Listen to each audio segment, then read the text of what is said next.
Здравствуйте, меня зовут Людмила Николаевна.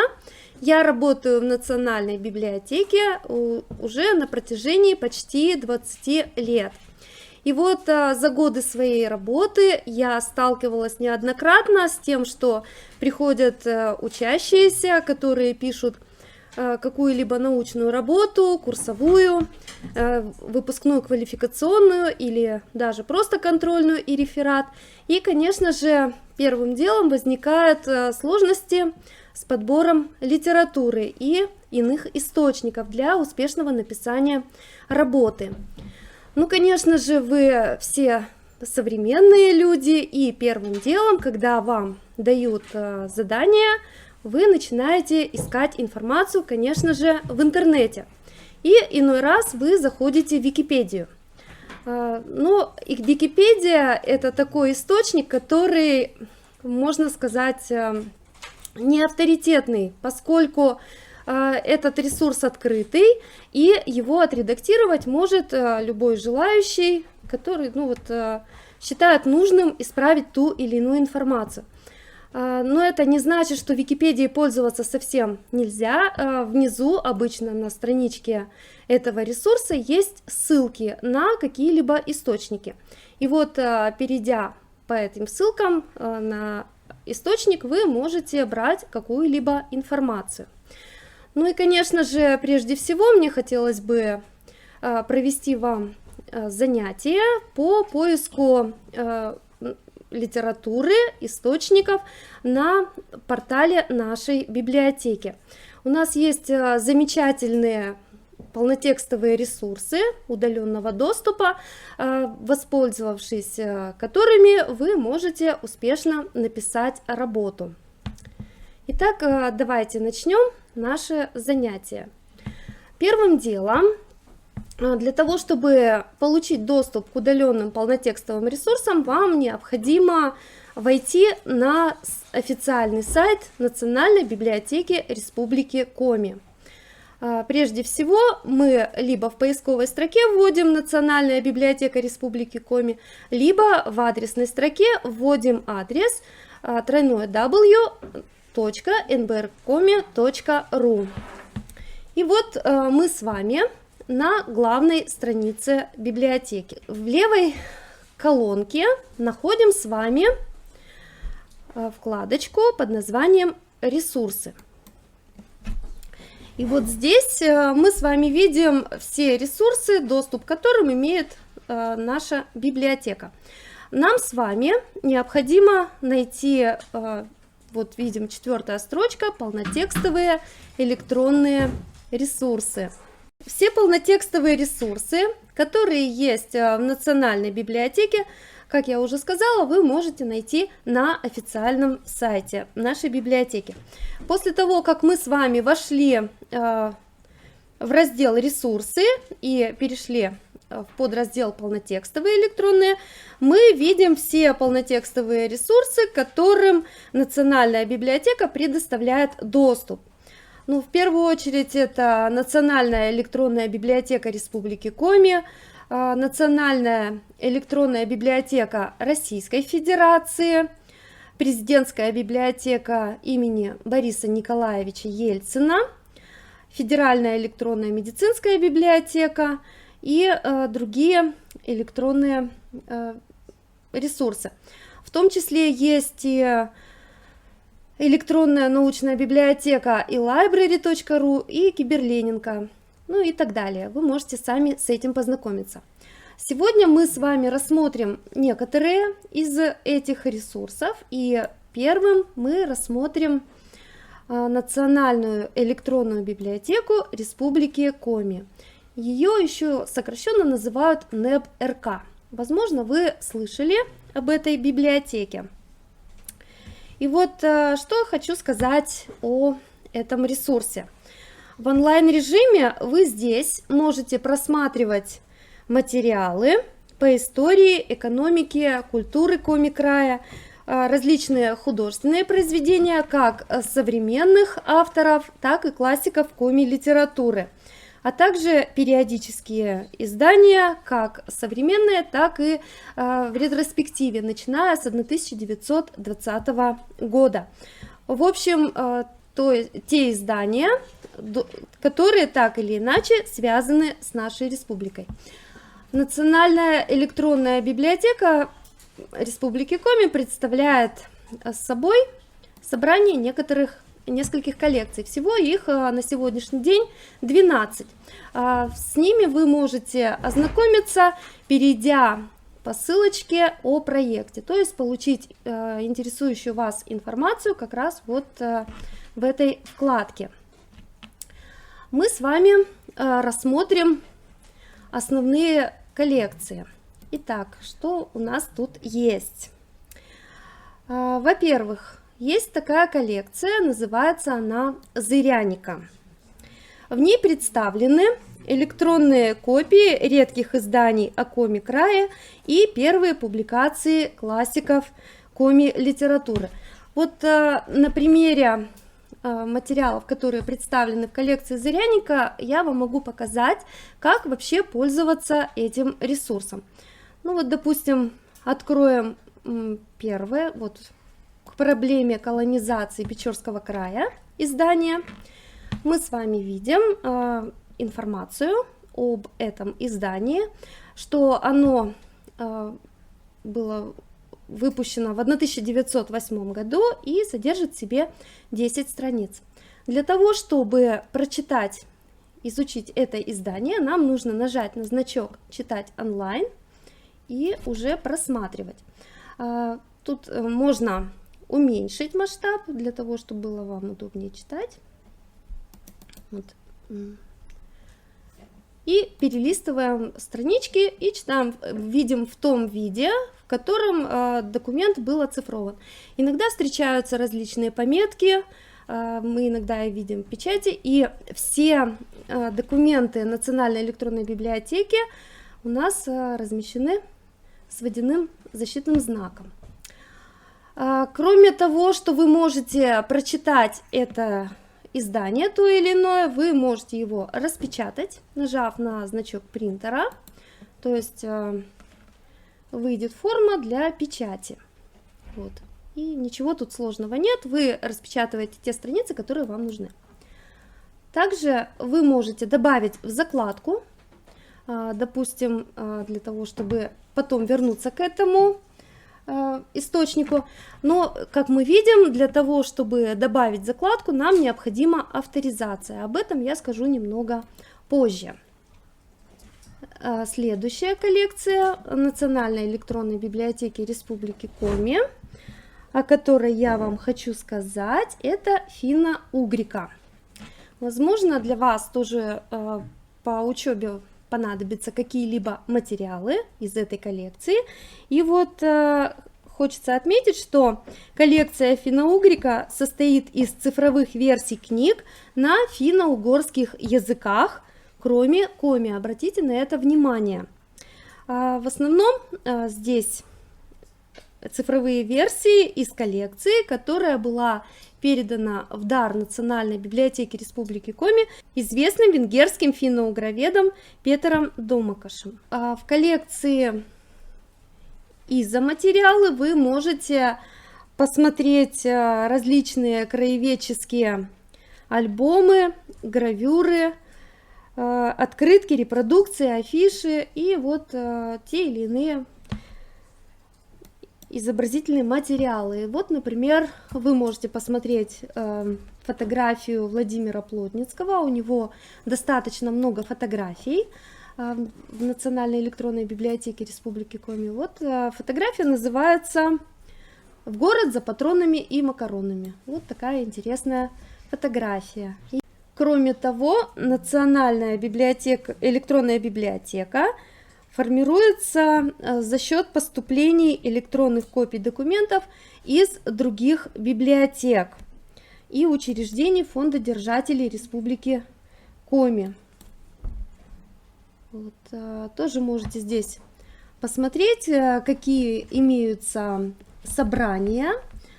Кроме Республики Коми, здесь также есть и Архангельская и Вологодская областные научные универсальные библиотеки, а также Национальный музей Республики Коми, библиотека Коми научного центра, Института языка, литературы и истории Республики Коми и так далее. Наверное, вы обратили внимание, что показанные вам здания имеют разный оттенок, да, вот в левом углу мы видим, то бывает красный значок, то желтый, зеленый и так далее. Возникает вопрос, почему они у нас вот таких разных цветов? А все очень просто, это зависит от уровня доступа. Уровень доступа, вот легенда к этим пиктограммам у нас есть с правой стороны, мы видим с вами доступ. Зеленый, желтый, красный и синий. Зеленый показывает то, что данное издание доступно в любом месте. То есть вы можете прочитать и не выходя из дома, в учебном заведении своем.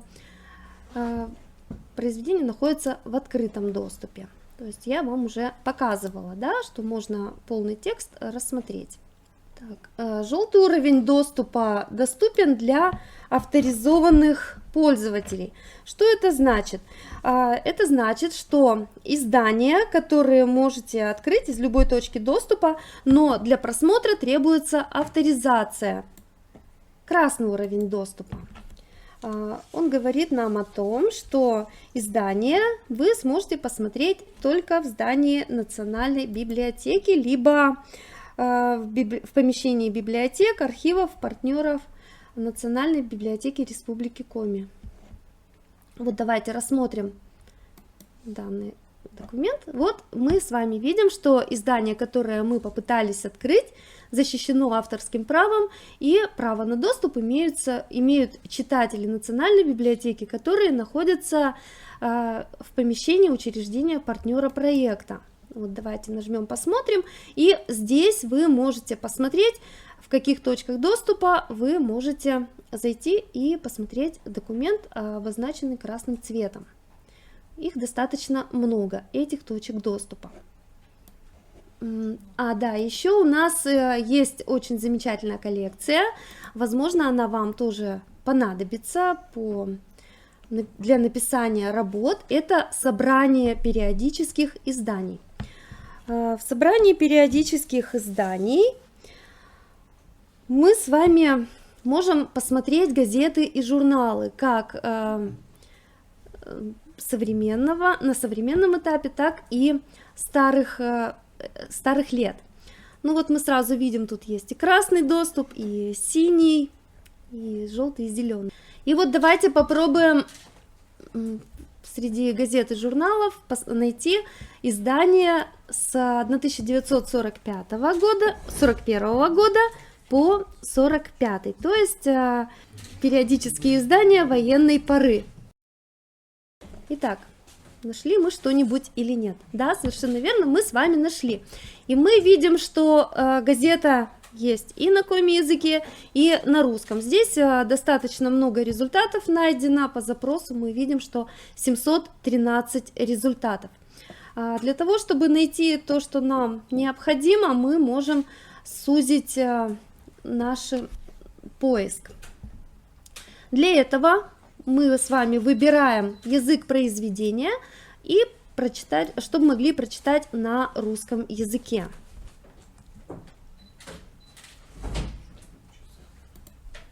И вот смотрим, на русском языке нам показывают, что есть газета «Стахановец». Так. И читаем онлайн. Раньше, в те времена, писали газеты, вот мы с вами ищем на русском языке, но в газетах есть и русские статьи на русском языке, и на коми-языке. Ну вот, то есть принцип поиска понятен. Мы с вами видим. Так, и вот, конечно же, для того, чтобы воспользоваться Национальной электронной библиотекой Республики Коми и вообще ресурсами Национальной библиотеки, вам необходимо записаться. Если вы записаны, то вы уже знаете наши правила и как вот пользоваться теми или иными источниками. Для тех, кто не записан в нашу библиотеку, внизу есть карточка записи. Для этого просто нажимаем «Записаться», и нужно заполнить вот такую небольшую карту.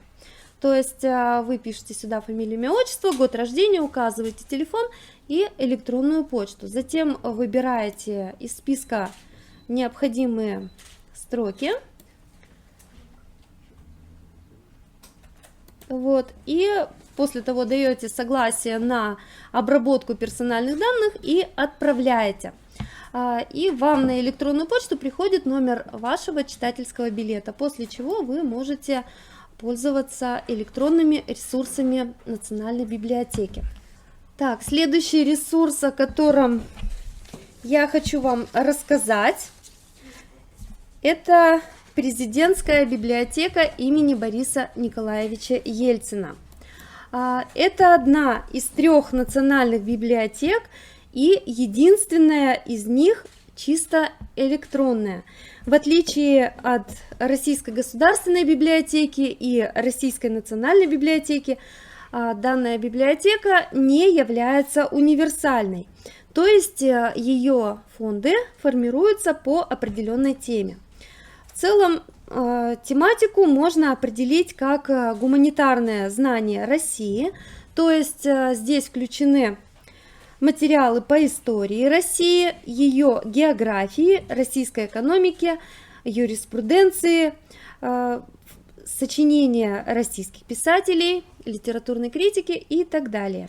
Президентская библиотека объединяет фонды российских библиотек, архивов, музеев и формируется из цифровых копий печатных изданий, архивных и официальных документов, музейных объектов и так далее. И на сегодняшний день Президентская библиотека, ее фонд содержит около 1 миллиона документов, половина которых доступна на портале библиотеки, то есть находится в открытом доступе.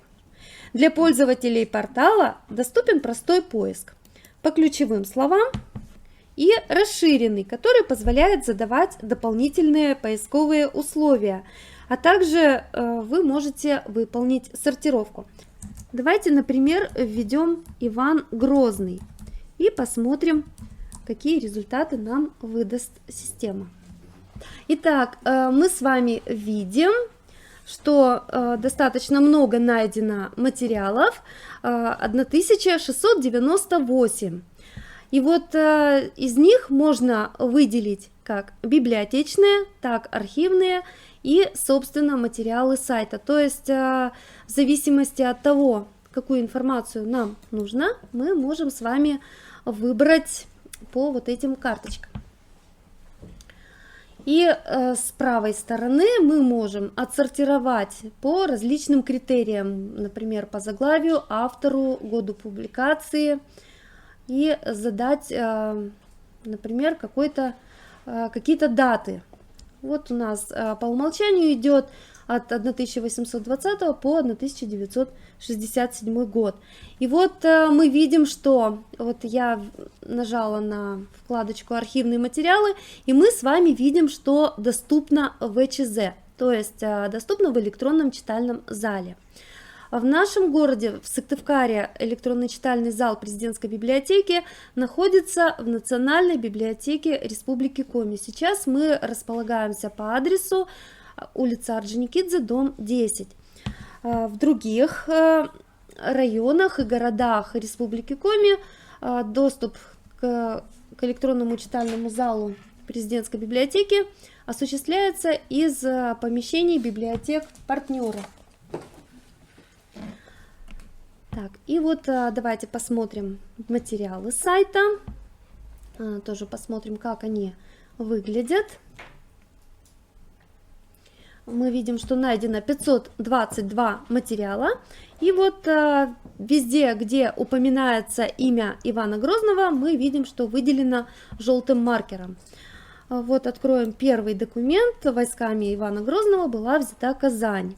И вот мы видим, что это было 2 октября 1552 года, и внизу под статьей мы видим ссылки, которые можем найти в президентской библиотеке, тоже можем почитать.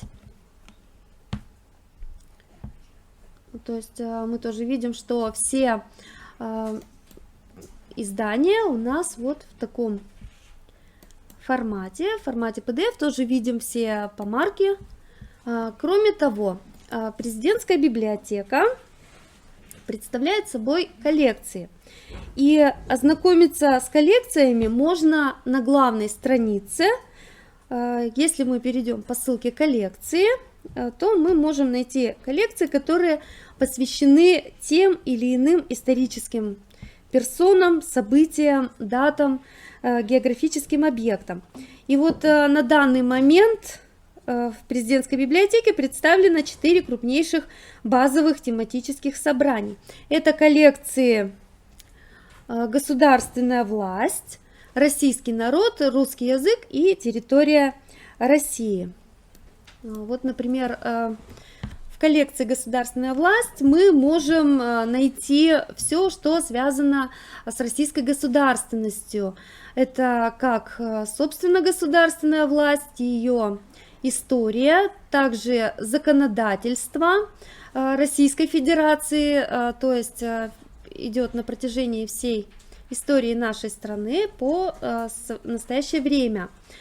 Также можете познакомиться с историей законодательства, начиная с 9 века по советское, и познакомиться с символами государственной власти. И вот, собственно, с историей государственной власти до революции, после революции и вот уже по нынешнее время. И вот внизу вы также можете посмотреть интернет-ресурсы по государственной власти России. Это такой путеводитель, который содержит аннотированные ссылки и наиболее значимые интернет-ресурсы по этой тематике. То есть материалов здесь достаточно много. Также следующая коллекция – это «Российский народ». Что мы можем здесь найти? То есть здесь мы можем получить тоже информацию о населении, о конституционно-правовом статусе, как развивалось наше общество и очень много различной информации. Для того, чтобы узнать, что находится в том или ином разделе, нам нужно нажать на ссылку «Общий раздел» и там уже получить более подробную информацию. Вот мы с вами видим, что в общем разделе тоже имеются подразделы, в которых вы можете познакомиться с тем, что имеется в той или иной коллекции. В общих чертах в этих коллекциях документы, как мы видели с вами, сгруппированы в разделы, которые рассматриваются уже как самостоятельные коллекции. Так, например, одним из приоритетных направлений деятельности президентской библиотеки является предоставление истории Конституции и конституционных идей. Вот, и мы с вами видим, что Конституция Российской Федерации и акты конституционного значения. Здесь вы можете познакомиться с текстами различных конституций, в том числе здесь есть и Конституция Коми АССР, можете с ней познакомиться. Ну вот на примере Конституции Российской Федерации можем посмотреть, как это выглядит. Вот официальное издание вы можете прочитать, сохранить себе в закладке или распечатать. В открытом доступе президентской библиотеки размещено в общей сложности около 200 тематических коллекций, которые отражают и книжные, и архивные, и аудиовизуальные материалы. Ряд коллекций президентской библиотеки создается к определенным событиям или посвящены определенной персоне. Например, откроем подборку «События», и в ней мы с вами можем найти Следующие коллекции. Вот мы видим, что Куликовская битва, 1918 год, преодоление смуты на Руси, то есть очень много различной информации. К примеру, если мы откроем с вами Отечественная война 1812 года, то мы с вами можем увидеть всю информацию, источники исследования, которые относятся именно вот к этому событию. Также вы можете там просмотреть, в этом разделе можете просмотреть библиографию, которая относится к этой теме. Вот мы видим с вами исследования, которые тоже можете использовать в написании своих учебных работ. Хотелось бы обратить ваше внимание на подборку персоны, в которой содержатся коллекции, посвященные различным историческим деятелям, писателям и другим известным личностям нашего государства. Но вот в частности имеются коллекции, посвященные нашему земляку Петериму Александровичу Сорокину, а также Василию Осиповичу Ключевскому и Николаю Карамзину. Вот можете тоже ознакомиться.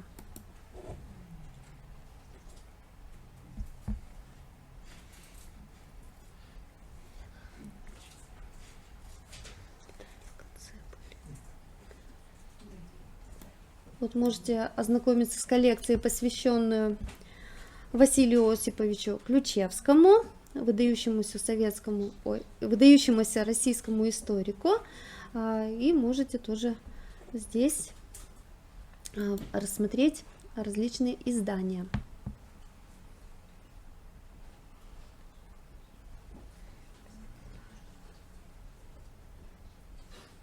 Ну, то есть принцип понятен, да, он везде у нас одинаковый.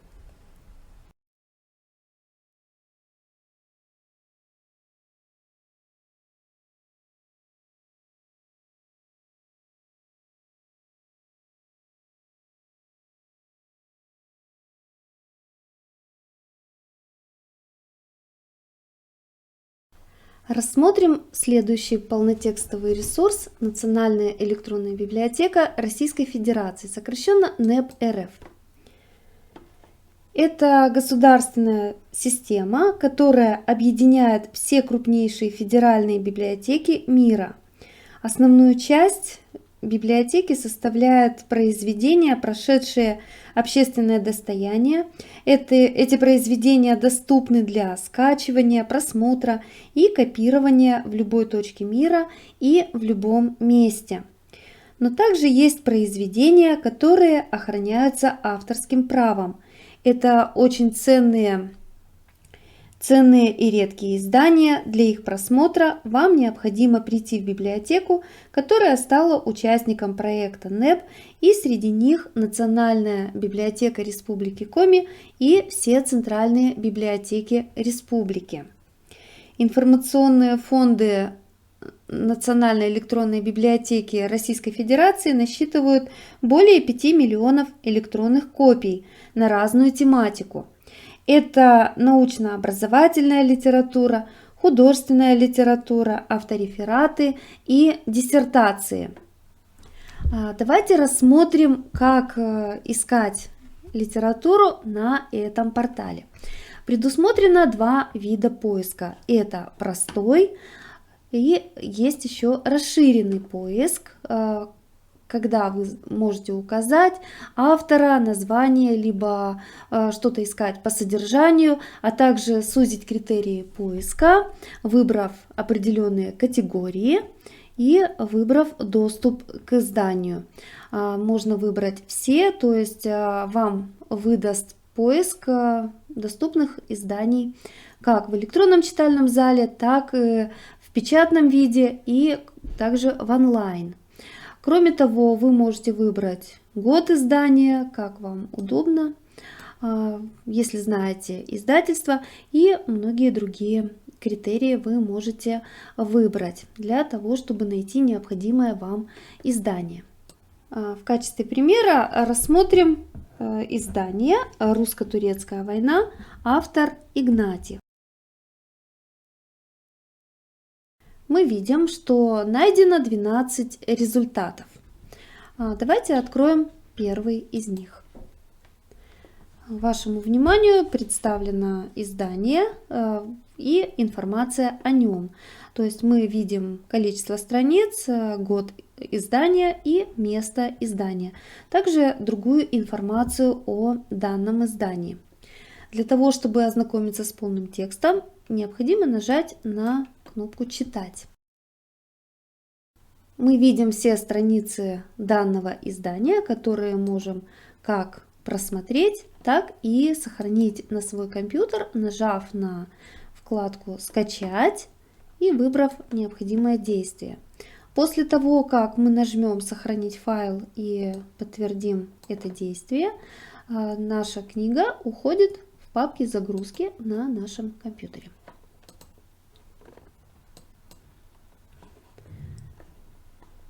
Просмотрев все документы, которые нам необходимы, и переходим к чтению документа.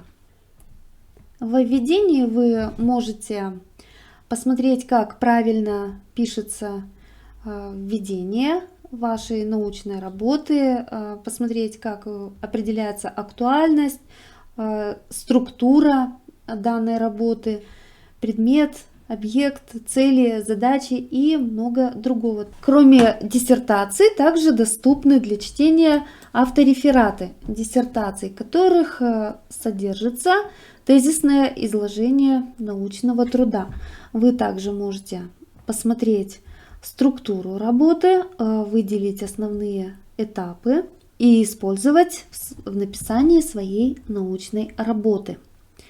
Кроме того, что вы можете прочитать текст автореферата диссертации, вы можете выполнить несколько действий с ней. Для этого нам нужно перейти к описанию и выбрать необходимое действие. Так, например, вы можете скачать автореферат в формате PDF к себе на компьютер. Либо вы можете поделиться через социальные сети. Кроме того, вы можете прочитать текст автореферата позже. Для этого нужно нажать на строку «Читать позже», пройти авторизацию, как уже говорилось, либо через портал государственных услуг, либо, если у вас имеется учетная запись, то через нее. Для этого нужно пройти регистрацию. Ну вот в настоящее время гораздо проще зайти через свою учетную запись на портале государственных услуг. На этом наш обзор подошел к концу. Напоминаем вам, что получить доступ к удаленным полнотекстовым ресурсам Национальной библиотеки Республики Коми вы можете на официальном сайте в разделе «Ресурсы», выбрав полнотекстовые электронные ресурсы. Спасибо всем за внимание, желаем успехов в учебе.